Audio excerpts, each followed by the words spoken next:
All right, hey guys, welcome to the show. Today I'm joined by Roneil from Audius. It's great to have you on, man. Thanks so much for joining me.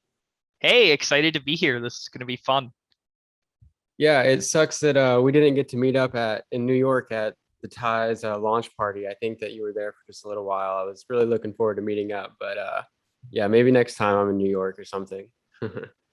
For sure. I'm there often to probably yeah. I mean, there's always something interesting happening in New York, and yeah, I know you all are kind of at the center of that scene now too. Yeah, man, New York's pretty crazy and definitely meeting a lot of crypto people there. But yeah, so before we kind of dive into Audius, do you mind giving us a quick background story on yourself as well as kind of touching on why you built Audius in the first place? For sure. So, rewinding, way back to kind of when I got my career started and everything, I was a software engineer. That's the still, I think, the mindset that I like think about and approach a lot of things from. And my first kind of collision with crypto was when I was in university, like from 2011 to 2014. My interest area in research and whatnot was really around distributed systems. And I worked on a few internships in that area and worked in and around it. But of course, anyone who was working in distributed systems at that time, like what was the most interesting experiment happening in distributed systems? It was Bitcoin, right? Like Yeah. everyone who was sort of in that little ecosystem eventually sort of crashed into Bitcoin at one time or another. Actually, my very first sort of interaction with crypto was mining. So me and a few friends in school in 2013 or so started a small mining operation in our dorm rooms and were able to mine. I guess at that time it was these Scrypt altcoins, right? Like, I mean, Dogecoin and Litecoin, but there were also many others that had proliferated in 2013 and 2014. And you could still GPU mine those at that time. But, it was too late for Bitcoin GPU mining. So anyway, yeah, I got into mining just because, for us, it was a good way to make beer money in college, right? We were all like had no money and we ended up using all those proceeds to go on this amazing spring break trip in early 2014 that in retrospect was like one of the most expensive or probably the most expensive vacation I'll ever take, right? Because sold most of my Bitcoin at like $100 or something like that per coin to fund it. So yeah, definitely some regrets there, but was learned a lot and net I'm very happy with obviously like where things ended up over time, but yeah, that was how I first got into crypto. And the idea for Audius actually really came from in starting from 2015 or so. That same friend group that was into mining also had kind of bonded over a shared love of dance and electronic music. So we used to go out to shows together in San Francisco while we were in college. And um, what we really started to see was all of our favorite creators dropping off of SoundCloud, which was like the predominant place at that time, right, for the dance community to come together. And as we sort of dug into more understanding why were these people leaving SoundCloud, either choosing to leave in some cases being deplatformed in others, we realized that there was like this much deeper, more sinister issue kind of at work, which was that artists had no control of, no say in like how their means of distribution work. They were fully beholden to these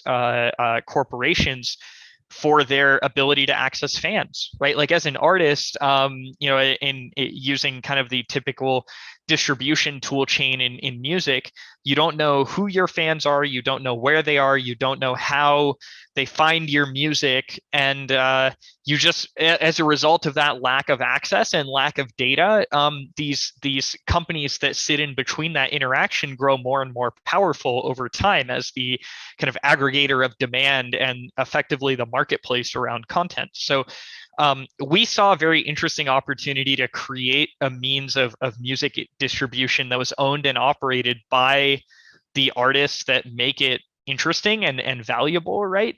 Um, and the only way we could really figure out, like from a tech perspective, how to achieve that was using some sort of distributed ledger of some kind, right? Like basically having a means to have like a broader set of disparate groups of artists and node operators and things like that to kind of coordinate with one another required some shared view of the world that everyone could edit, but that no one controlled.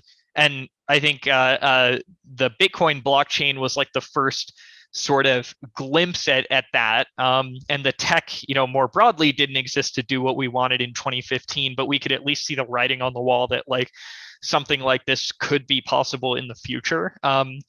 And my co-founder Forrest Browning and I kind of revisited this idea in late 2017 while we were working on building a few other things, and that kind of we ended up concluding in late 2017, early 2018 thereabouts that now this was possible, right? And the changes that had happened in the interim were Ethereum and IPFS had launched and reached a level of maturity that made it possible to build something like this as a higher order thing on top of those primitives. So yeah, that brings us up to the founding of Audius, and it really was, I guess, like the crypto side of things really was a means to this end of having the user owned and operated music commons for everyone to be able to distribute with.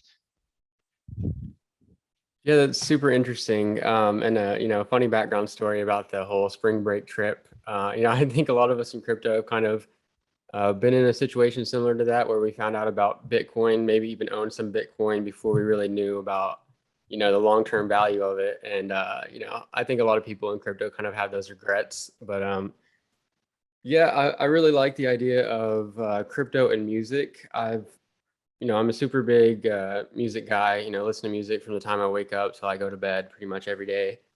And I've always kind of had the idea of, like, as soon as I found out about crypto in 2017, I kind of had the idea of like, yeah, I think music could be integrated into this kind of community and technology to allow, a more decentralized way for artists and musicians to kind of control their music. Because, yeah, I mean, the music industry is, really dominated by all the labels and, big corporations. And it sucks to see kind of like the battle that artists have had to have with those corporations over a long period of time now, even going back to like the whole Ticketmaster and Pearl Jam thing. I don't know if you're familiar with that, but Oh, yeah, of it's just been course, like an yeah. ongoing battle, and it's awesome to see a platform kind of rise up and start to take over a little bit of that market share and give back to the creators. So kudos to that. That's awesome, man. Appreciate that. Thank you so much for the kind words, and yeah, just for everyone listening's context. There's kind of, I guess, more broadly in the music industry right now, artists capture about 12% of overall music industry revenue. So, like all the dollars you pay to go see concerts, to keep your Spotify account alive, all of that, only 12% of what you're paying is actually making it to artists at the end. So, like, and this is nothing new. This has been going on, since the dawn of recorded music, right back in the mid 1900s, I guess we can call them now, right? I'm Yeah. dating myself as someone born in the 1900s, I guess, or 1990s, but yeah, the it's just crazy how little the economics of music have changed despite the means of distribution entirely changing, right? There was a time, think like 30, 40, 50 years ago, like it required a significant amount of capital and a kind of physical distribution network to produce a record, right? Like you needed Mhm. a factory to make the physical records, you needed trucks to get them into stores, you needed relationships with the stores for them to want to carry your record, right? For anyone who's over the age of, I don't know what, 26 or 27 or so, you probably remember growing up and going to like Tower Records or Best Buy and like picking out your one CD that your parents would let you buy that month because they were like $20 or whatever.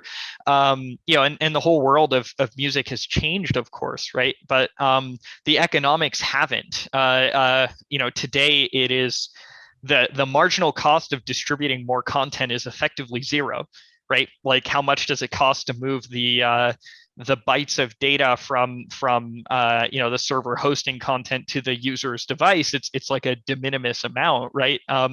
But the economics of who is capturing value from music still look like they did in the days of a record company spending hundreds of thousands of dollars to produce and get the record distributed. Yeah, definitely. And kind of you used to only really see like bands or whatever like create demo tapes and then have to get kind of like a record deal before they actually put out a record and go on tour and stuff like that. Nowadays it's a little different in terms of that aspect where a lot of, particularly in like the hip hop and probably the electronic music a little bit more as well. um, Artists don't necessarily have to take a record deal with a music label to, put out content and gain some traction online and, you know, kind of build up that community that way.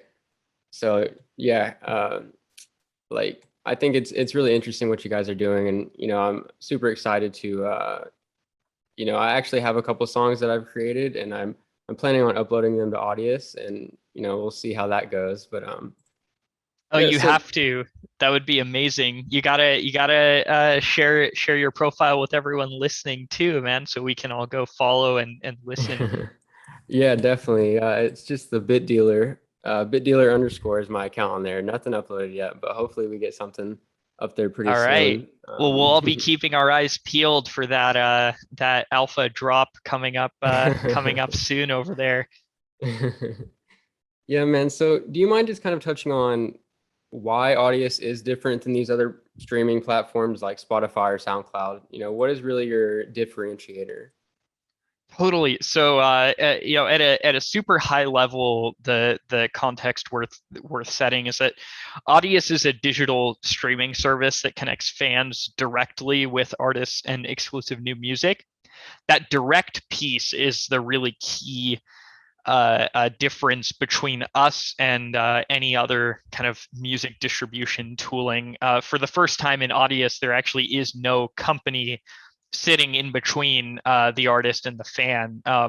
Every listen of that content, every engagement with anything that artist does is actually a direct engagement happening either with the artist's wallet or with the artist as an individual. If they run a node, it's with their node. If they delegate that responsibility to a node on the network, it's with a node on the network. But regardless, like there's no one controlling or intermediating that relationship with the fan, which to our artists has really been the key differentiator. I think their belief is that a fan on Audius is worth more than a fan on any other platform because the artist has such unfettered access to that fan, and can do anything they would like with that relationship over time. So that's kind of the key difference in a nutshell. But like from a product perspective, when you go as a user, go sign up on Audius and play around with it, Audius looks and feels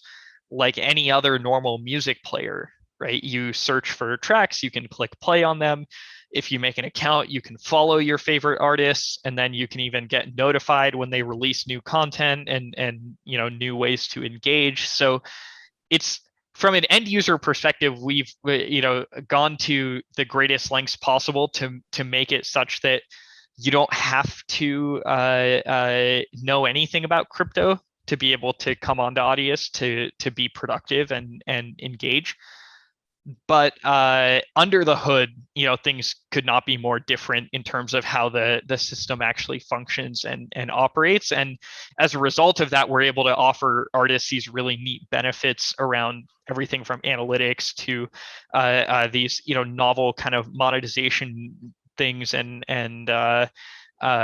mechanisms that I'd mentioned previously. So yeah, and just painting the picture in music distribution more broadly, you can kind of think of this sort of spectrum of professional, like of production value, I guess you can call it, of content existing with Spotify, Apple Music, Amazon Music, Savin, things like that existing at the very professional end of the spectrum, and things like SoundCloud or Mixcloud existing at the very kind of I guess like what you would call like more user generated content. So for bigger professional music producers and things like that, the things they're sharing at that on the SoundCloud or Mixcloud or things like that tend to be like live sets from their shows. They're like works in progress that they're iterating on.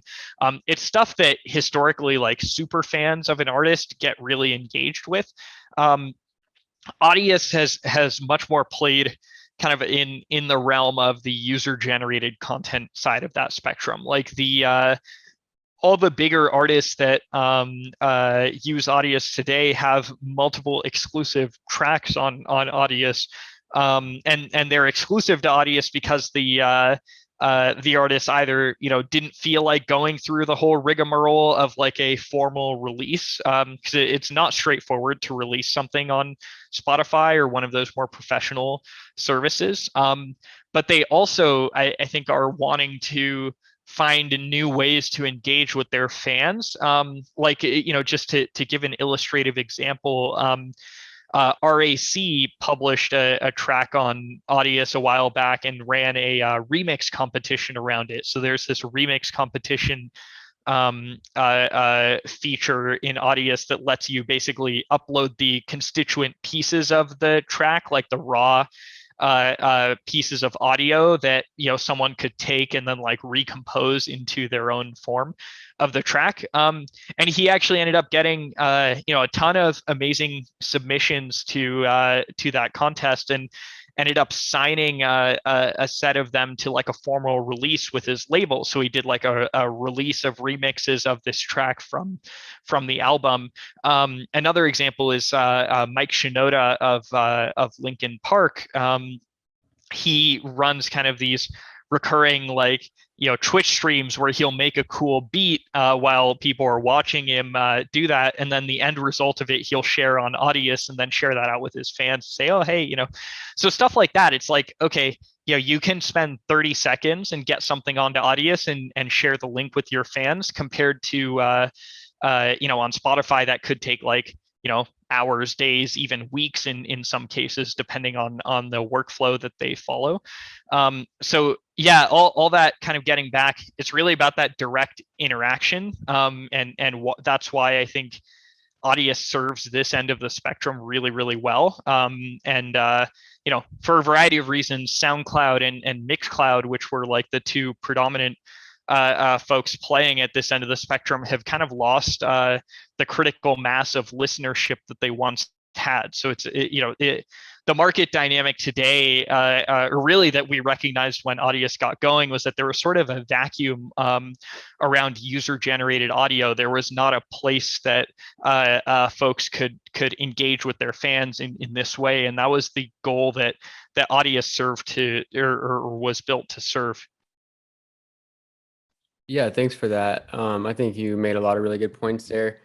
Um, so like, yeah, I think it's important to have, these artists come on board and like not have to deal with really technical crypto aspects that, that a lot of crypto products still have today.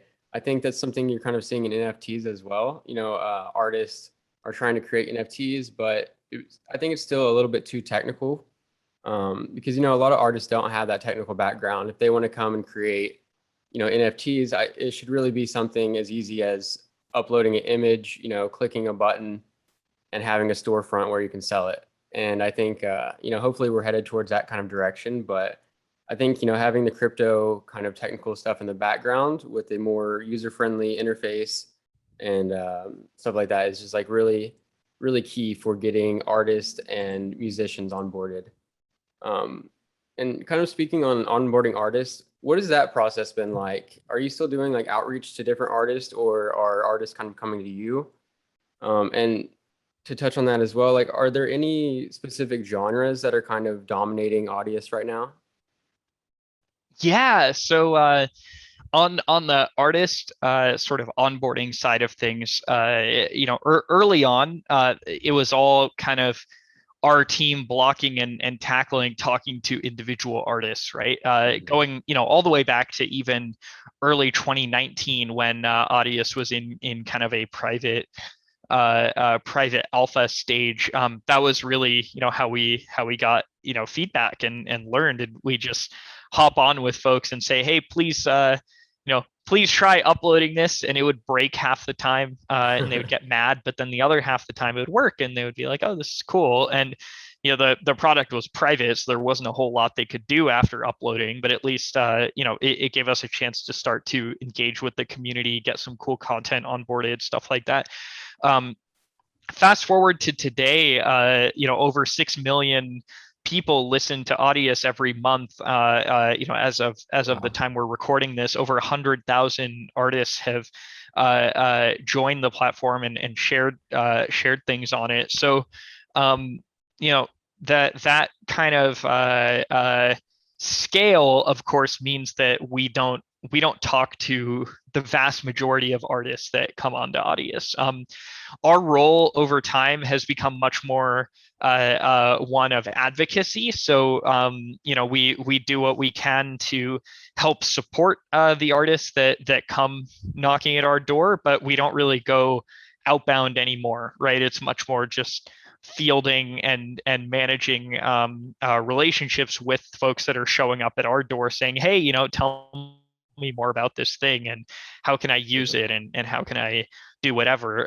The cool thing about Audius, right, is that there's no difference between someone like that's usage of the platform and, like, me or you sitting in our bedroom and making cool music and then signing up, right? Like, there's no preferential treatment or anything of that nature being given to the folks that come and chat. It's more like kind of an education campaign, I guess, right, for those Mhm. folks to teach their team, here's how you can use these tools, here's what they can do for you, here's what's exciting about them.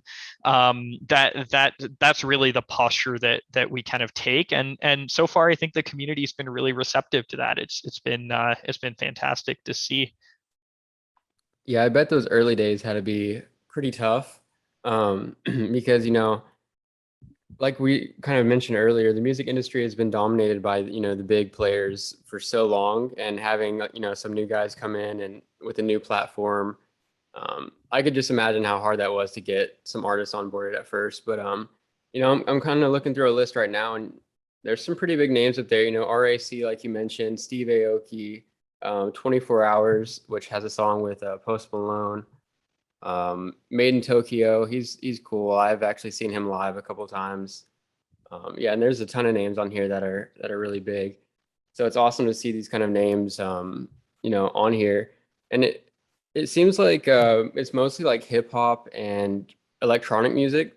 That's just kind of the sense that I'm getting. Is that would you say those are probably the genres that are dominating audience the most right now? I think that's kind of how it was on, for example, like SoundCloud and maybe some of those other ones.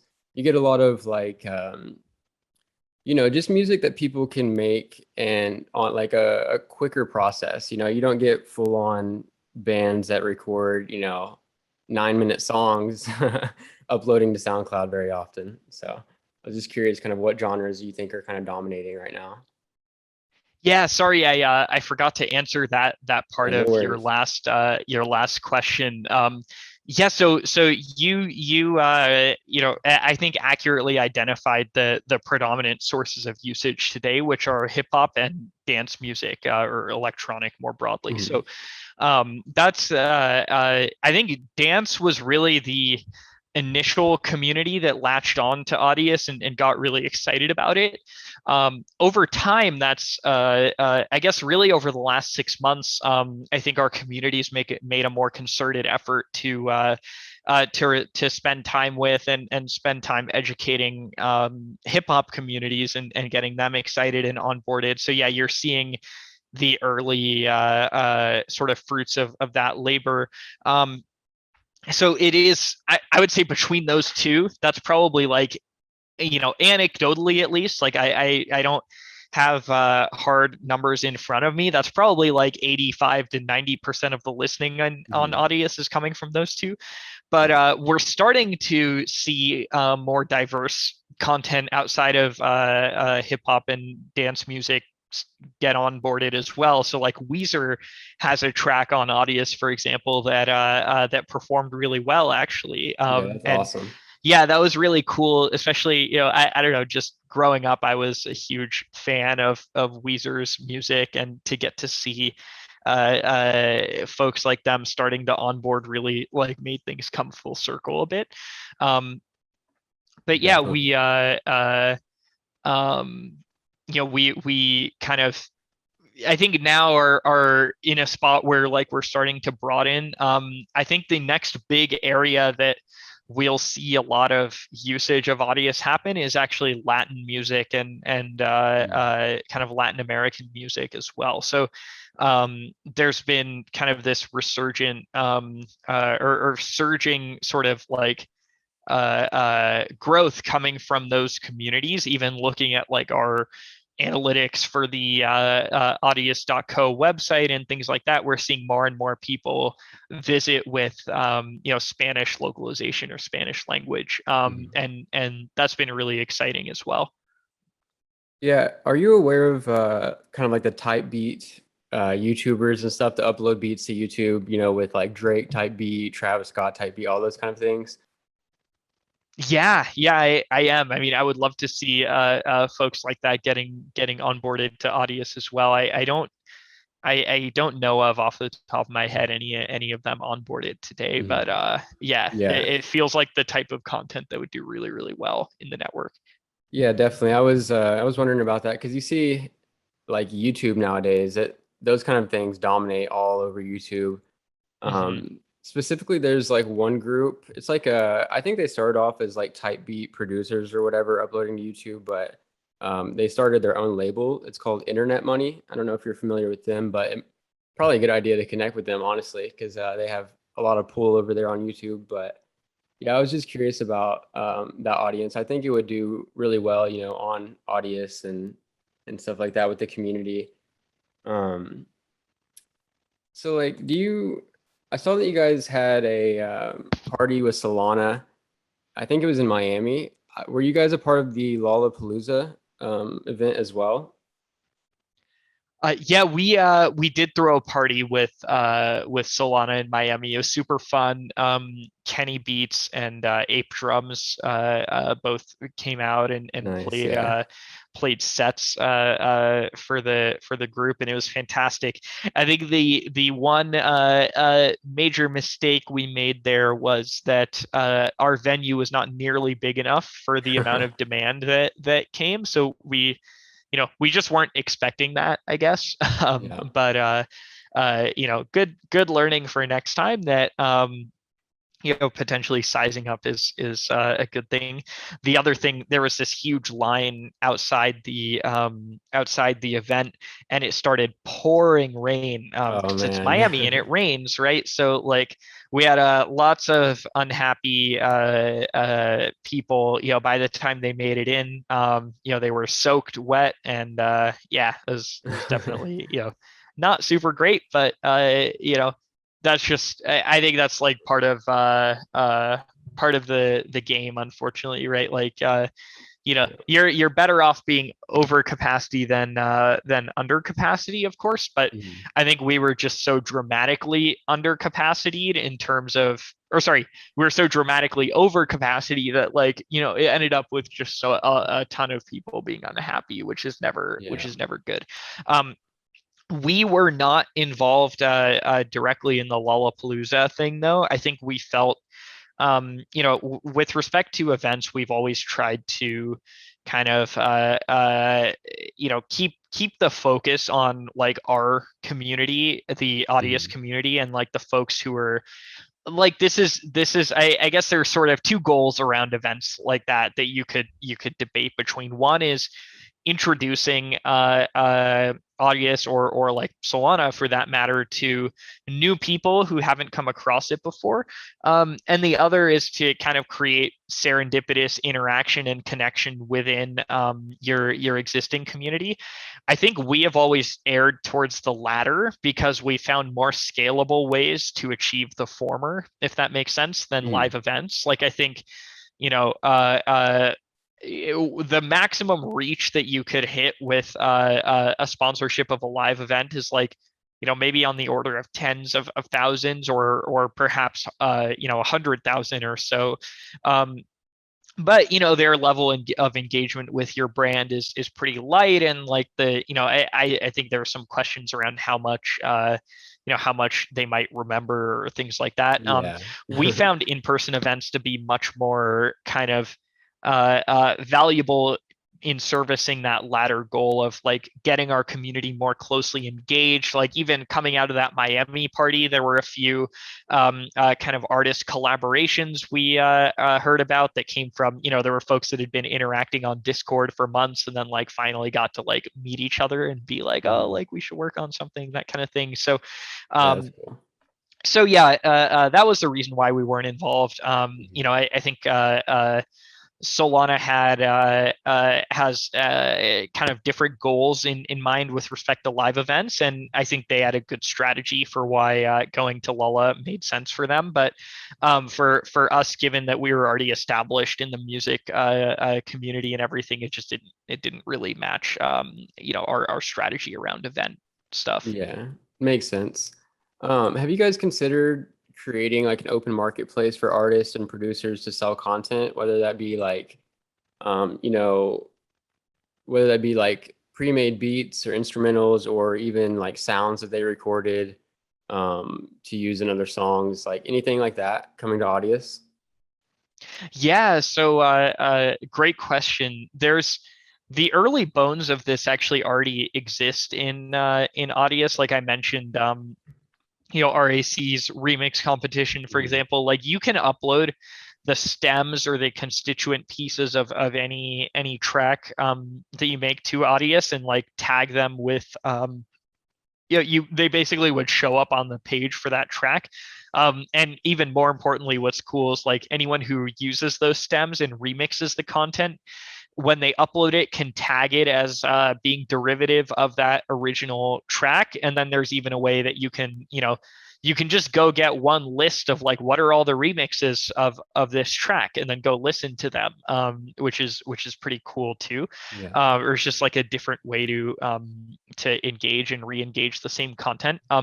So we've heard this request before, around like being able to charge for access to those things, and there's definitely some more work in store in that direction that the community is pretty actively heading towards.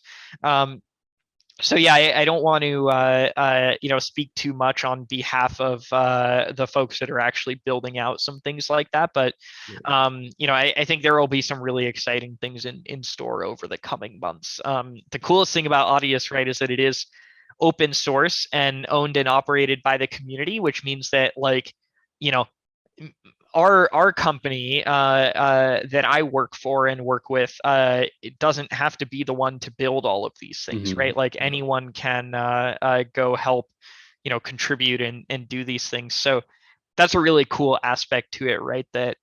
Helps uh, that that helps sort of just open up the doors to a lot more neat and interesting ideas, right? Just an example definitely. of that was someone built a YouTube importer for Audius, so you can now connect a YouTube account to your Audius account and then basically ingest all of your historical stuff from YouTube into Audius, and Oh, like nice. you know they didn't need our permission to do that. They didn't need anything from us. Like someone could just go do that, right?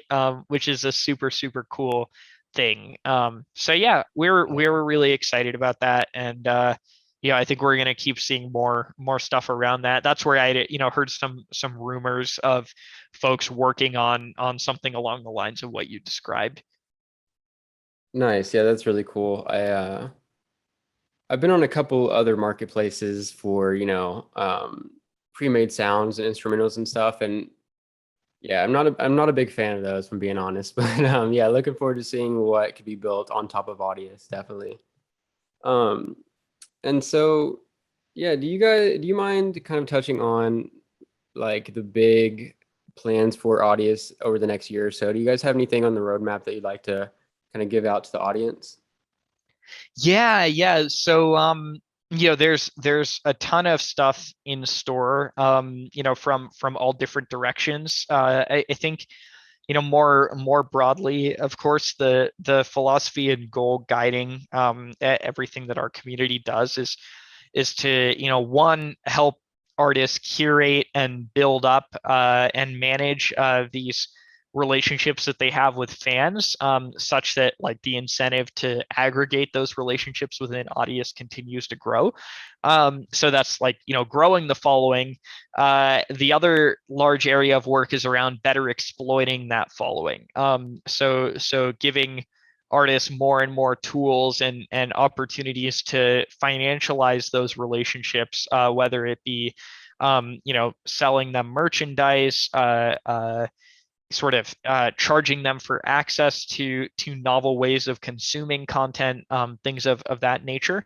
I think a lot of the upcoming work around Audius is really in that kind of giving artists better tools to exploit these relationships categories, right? So that's where I think the next year of work is primarily going to be focused on. But there are definitely Nice. more tools coming around growing following as well. I think Mhm. the reason for that though is there's enough of a critical mass of artists with large followings on Audius that it actually can start to make sense to do these things, right? Like some folks like RAC has 25,000 followers on Audius. Like that's enough people that you could actually start to think about doing some interesting things around monetization, for example, and stuff like that. Yeah. So yeah, very very excited to kind of see those things play out over the coming months and years. Yeah, that's cool. I definitely there's a lot of cool ideas that you can do with interacting with fans as artists. I think it'd be really cool to be able to go live on Audius as well, like a live video, and where you could like basically just connect with your fans, whether that be just like a Q&A, just talking to them, or letting them watch you create music and stuff. I think would be awesome as well. I don't know if you'd rather do that on a different platform or if that's something you guys are planning to have built into Audius, but definitely something to think about there. And so yeah, I think we're about to run out of time here on Zoom. Unfortunately, I think we could probably have this conversation for another hour long if if we weren't limited. But yeah, do you have any tips for people that are trying to build in crypto or really just find a career that they're passionate about and succeed in? Yeah, what a great question. I think I've been, very fortunate over the years to kind of just naturally be interested in things that the world ended up seeming to think was interesting over time too. And that was not like, you know, some intentional master plan design on my part. I just like, chased working on things that I thought were cool and fun, and things ended up working out okay, I guess. So yeah, I don't know, like with respect to building and executing in crypto in particular, I think one of the things that our space is like sorely missing and lacking is, sources of good advice around building in the space, which I know is kind of a meta point, but like in traditional tech, there's so much great content. You can go read everything from the first round review to just following along, on like tech Twitter or whatever. Like the culture there is very much around like sharing and giving back learnings. I think in crypto we haven't really seen that to the same extent. I think there are a lot of different reasons for that. I think the biggest one being that the space is just so early. Like there aren't like the Paul Grahams of crypto. You know what I mean? There's no one like that's sort of been around the block like 5 times and is in a position of authority to actually explain, what the fuck's going on to everyone, Yeah, because definitely. no one's been around the block more than once at this point, right? Like, except for maybe there's some like a huckster and scammer type folks, right? That have Yeah, yeah. launched multiple projects and whatnot. But like, yeah, I mean, for most people, it's like, hey, so it's the space is only really been around for like 10 years if you count Bitcoin. But like, I think this entrepreneurial explosion of like working on cool stuff has really been only around the last 5 or 6 years, right? I think Mhm. Ethereum really is what opened the door to so much more interesting stuff. So anyway, um, yeah, my highest level advice then is like, because you can't really find a lot of guidance and help online, and there's not much you can read. It's to build relationships with folks who are building the space, and like use each other as your support system. And I think there are so many folks who have helped Audius out along the way in so many different ways. That and vice versa, or at least I would hope so. I hope I've been able to go out and help others, with lessons that kind of flowed from our work. Um, so yeah, like I think that's really the biggest piece of advice. It's like, be part of the community and be friends with the folks who are kind of in your cohort of progress, because you're each other's support system there, and there's not really as formal of channels to get that kind of support as exist in other parts of tech. Yeah, I think that's a great point, man. And it's been really awesome having you on the show and chatting about music and Audius. I'm like I said, I could go on and on about this all day, but maybe we'll have to do another episode or recap some other time. But yeah, man, I really appreciate you coming on here and chatting. For sure. Likewise, yeah, enjoy the rest of your day, man. Yeah, thanks a lot, man. We'll talk later. See ya. All right, bye now.